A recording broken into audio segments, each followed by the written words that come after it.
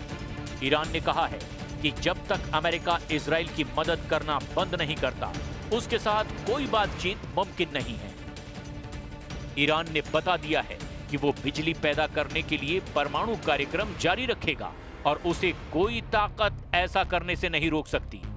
Iran ने कह दिया है कि अब अमेरिका को खाड़ी देशों से अपने सैनिक अड्डे खत्म करने पड़ेंगे, यहां से अमेरिका को हटना होगा।